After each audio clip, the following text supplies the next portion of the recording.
Okay, let's talk about something really exciting.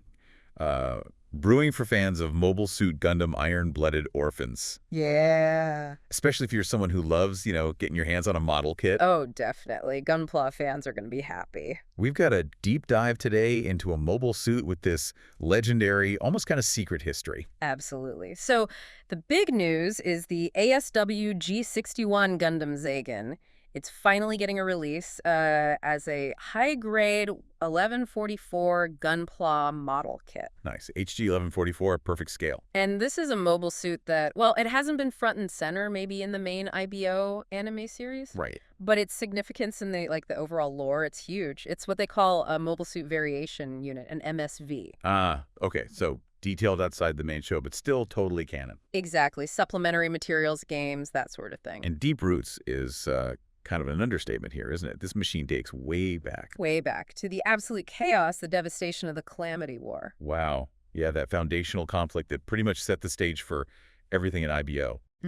Finding a Calamity War Gundam frame like the Zagan, it's like unearthing a piece of ancient, terrifying power. Seriously. And even though it's from that, distant, brutal past, the Zagan actually made a really significant recent appearance. Oh, where was that? It brought it back into the spotlight for a new generation of fans, actually. It played a key role in the mobile game Mobile Suit Gundam Iron-Blooded Orphans, Urdr-Hunt. Urdr-Hunt. Okay, that makes sense. That's where its history gets really tangled up with the present power structures in IBO. Precisely. So originally, the Zagan was piloted by Arzona Issue. Arzona Issue, one of the original founders of Gjallarhorn, right? One of the Seven Stars families. That's the one. So from day one, this machine was tied directly to the origins of power in this whole universe. That's incredible. And that connection didn't just end with the war. The Issue family, they held on to the Zagan secretly for centuries. So it wasn't lost tech, it was a hidden heirloom. Yeah, basically. A symbol of their deep-seated influence, kept under wraps. It only resurfaced in Urdr-Hunt. Who was piloting it then? A character named Lond Bron, and it came out as part of this fierce power struggle within the Issue lineage itself. Wow.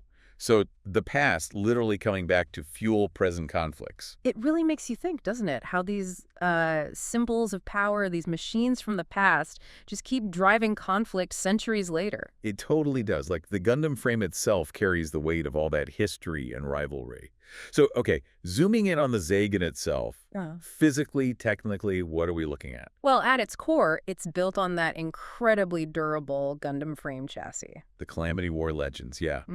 Known for being tough and adaptable. Exactly. And powering it, you've got two powerful Ahab reactors. Right. The Ahab reactors are not standard reactors. They generate those unique particles gravity control. Sure. Gives the Gundam frames their insane power. That's the key. And visually, it sounds like it definitely matches that power focus. It's covered in heavy black nanolaminate armor. Ooh, black arm. And nanolaminate, that stuff is notoriously tough to get through. Very tough. And it's got the cockpit built for the Alaya-Vijnana system. Meaning a pilot could potentially be hardwired in for maximum reaction time control. Yeah. Super risky, super IBO. Exactly. The whole design philosophy is just clear. Brute force. The Zagan was conceived as a power-focused Gundam, built specifically for close quarters combat. Okay. It's optimized to just translate the raw, unique energy from those dual Ahab reactors into overwhelming physical might. And you definitely see that philosophy in its weapons, which are pretty unique from what I understand. They truly are distinctive. First up, you've got the Shield Plier Unit. Shield Plier. Yeah. It's mounted on these extensible subarms, so it's dynamic, right? It works as a heavy-duty shield, obviously. Except. But then those subarms can deploy it forward, and it transforms into these powerful pincers. Pincers, like giant claws. Exactly. We're talking giant claws capable of grabbing, cutting, dismantling enemy mobile suits right up close. Imagine trying to fend that off. Pincers that can cut through mobile suit armor? That's terrifying. And its arms, the actual arms, they have something special too. They do. That's the screw punch, or sometimes called the drill fist. Drill fist. Okay, now you're talking. The Zagan's reinforced arms can rotate at extremely high speeds.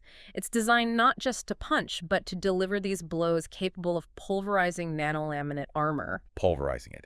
The same stuff it's covered in. The very same. It's built to break through defenses by essentially drilling and smashing at the same time. Think about trying to replicate that rotating punch when you build the model kit. Yeah, that's the perfect connection, isn't it? Yeah. So, okay, you've got this ASW-G-61 Gundam Zagan, forged in the Calamity War, hidden by a powerful family, pops back up in a modern conflict driven by old grudges, designed purely for overwhelming, brutal physical dominance with these wild shield pliers and drill fists. And now, finally, we can hold this piece of IBO history in our hands and talk it. Yeah, and whether you're fascinated by the deep lore and history of IBO, or you love the mechanical design of these really unique mobile suits. Or just enjoy building a detailed model kit. Right.